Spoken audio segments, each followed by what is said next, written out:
Hello friends, this is Fred with Arrick's Fly Shop out of West Yellowstone, Montana.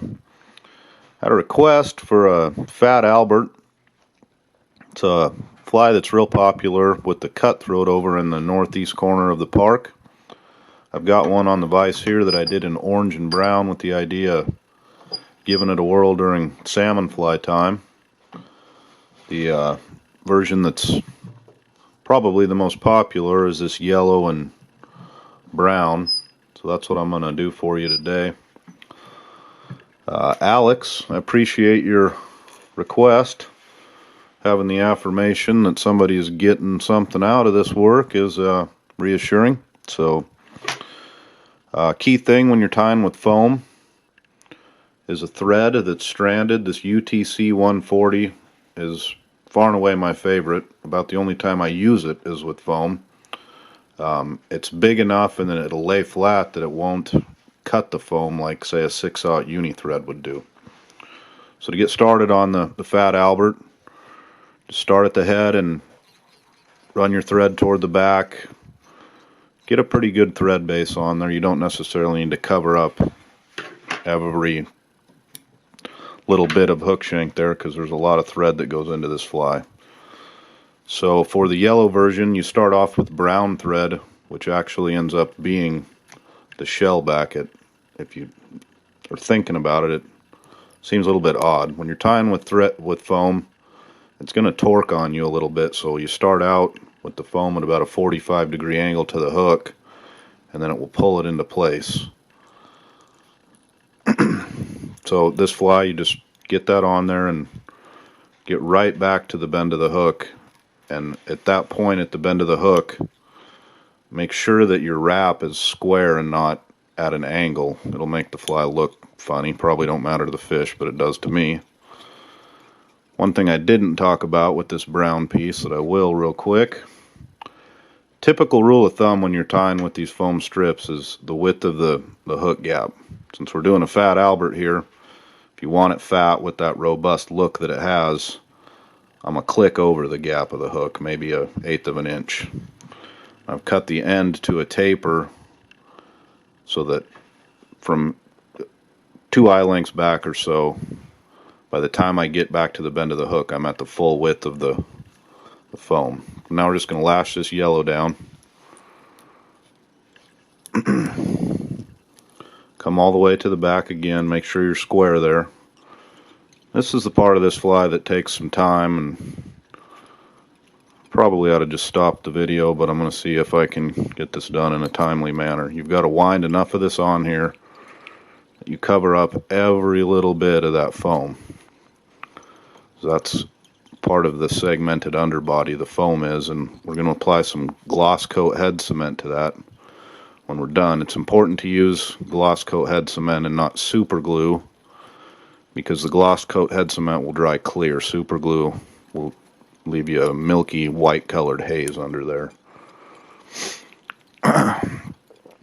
Almost there, so maybe not stopping the video was a good choice. I try to keep these things short and sweet, you know, under 5 or 6 minutes at the longest, because I think if you're anything like myself, you're going to lose interest.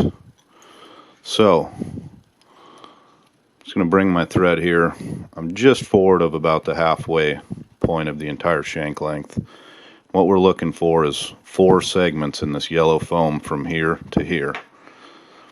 I don't really have a good way to tell you how to measure this other than just eyeball it. So come to the back. I'm held off of there, and what you're going to do is 3 wraps is going to create 4 segments. There's segment 1. Make 2 wraps. Come ahead again. These don't have to be perfect. Something to be careful of here is this torquing over, and your fly won't look as nice when it's finished. If it does, it'll kind of just be cattywampus. Again, I don't think the fish care, but I do. So there's our 3rd wrap. This one here is going to be segment 4, where we're going to pull the back over and attach the wing. So there's our 4 segments. Pull the brown over. Make sure that's square again. You saw me back up there. couple wraps just to get it down. You can get this business out of the way if you want. Leave you a 1/4 of an inch, say, off the eye of the hook though, so for trimming later. Got some white Montana Fly Widow web here. Any of these hot dyed poly yarns, McFly EP is fine. Something you'll notice from the commercial version and mine is they put a little flash in the wing. I don't really see it necessary.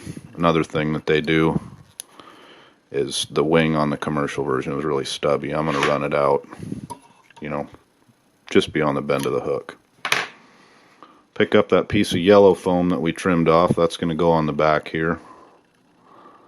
Just kind of eyeball that, you know, a little better than 1/8 of an inch I've got. This one here's a number 10 hook, or number 8 hook rather. I like this yellow one on 8 and 10 for the northeast corner. 2 wraps, get that on there.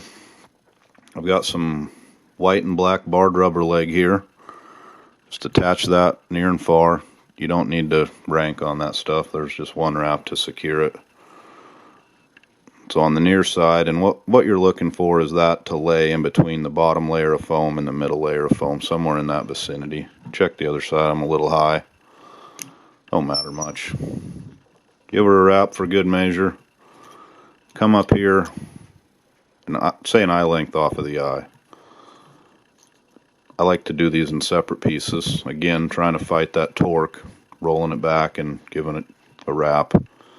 There's the first color, second color, 2 wraps. Top piece, 2 wraps again. Another set of legs. I'm just using medium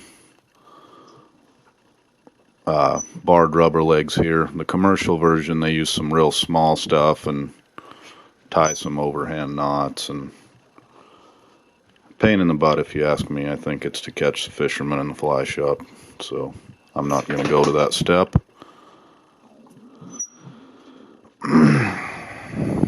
Bind that down.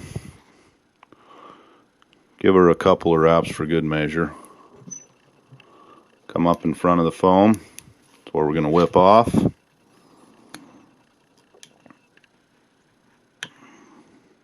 The legs can kind of be a pain in the butt. Just keep them out of the way as best you can. Now for some trimming. I come back on this first layer of foam. I'm bumping the eye right there with this bottom scissor blade. Give her a trim. Now we've got a pretty good idea where it's going to fall. Another trim. You could probably call that good. I like to give them just a little taper, so I'm going to nick off these corners here.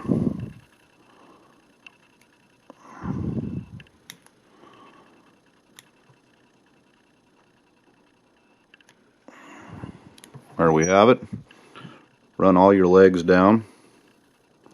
Don't have a bunch of tension on these where you're stretching them. Clip them even. Gloss coat head cement. We're going to coat this entire underbody here. Try not to get it all over the legs.